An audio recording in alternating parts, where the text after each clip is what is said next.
Welcome back. Shortly after 7 p.m. on Tuesday, police were notified of an incident that occurred on McKinney Drive where the guardians of a 4-year-old toddler found him unresponsive in a bathtub filled with water. Initial reports say that the child was unattended at the time of the incident and was discovered with visible injuries. On Wednesday, outside the House of Assembly, Minister of National Security Wayne Munro spoke with reporters about the incident and asked the public to allow the police to conduct their investigation before pointing fingers. Police will have to await the autopsy to see what the cause of death is before they advance the investigation any further.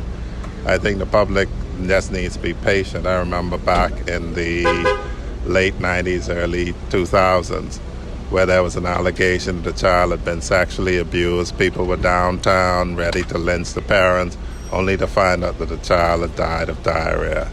So the pathologist will tell the police what the cause of death is, and that will assist them in concluding their investigation in that unfortunate matter.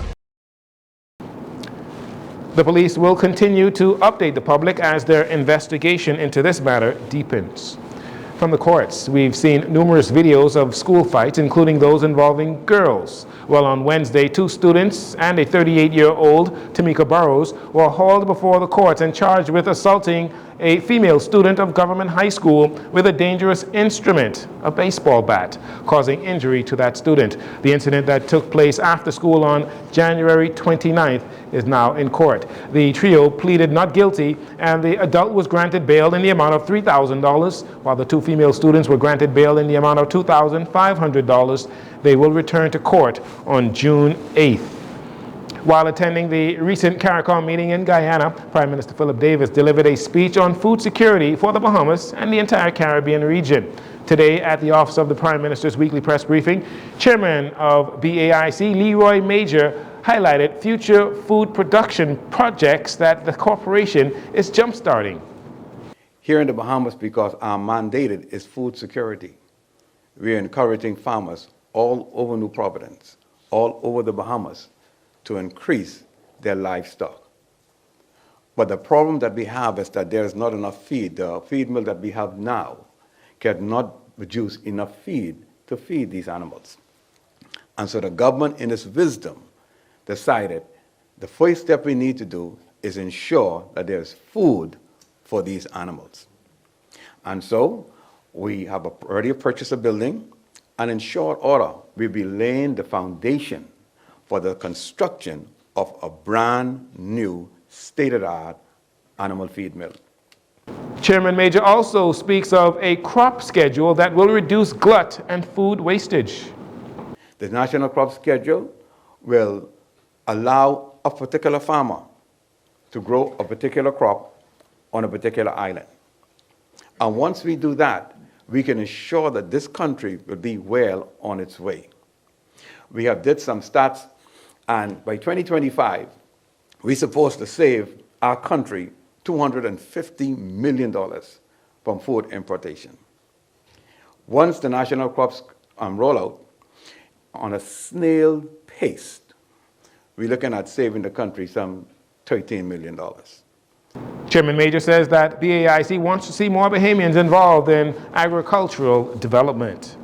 And finally, the Ministry of Public Works has received pushback after an advisory issued Tuesday announced that Bahamics scheduled paving works for sections of the Eastern Road beginning Wednesday, March 6 from 7:30 a.m. to 3:30 p.m. daily. Minister of Public Works and Family Island Affairs Clay Sweeting on Wednesday responded to those complaints from business owners and residents about the timing of the roadworks.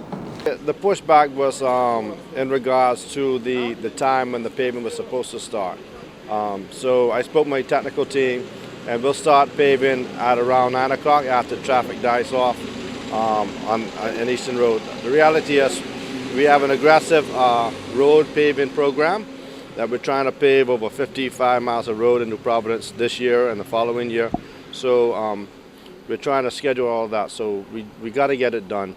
So we're just trying to minimize the frustration of the persons that live out there as well as the business community. Minister Sweeting is also updating concerned motorists that the road works beginning at the junction of Johnson Road heading east and ending at the junction at Fox Hill Road will be delayed to accommodate Bahamas Power and Light. We'll get it done as quick as possible. We also will send out a statement today because BPL wants to do some work there prior, so we'll delay the work a few days. We'll send out a timeline schedule today of when we'll start. But BPL wants to do some work, and we don't want to have to pave and come back and do it again. So, the Ministry of Public Works is advising the public to avoid the areas if possible and contact Bahamics to have any other concerns addressed. And that'll do it for your JCN Evening News. Once again, I'm Jarino Saunders. Thank you so much for joining us. This segment of the news has been brought to you by Sun Oil Limited.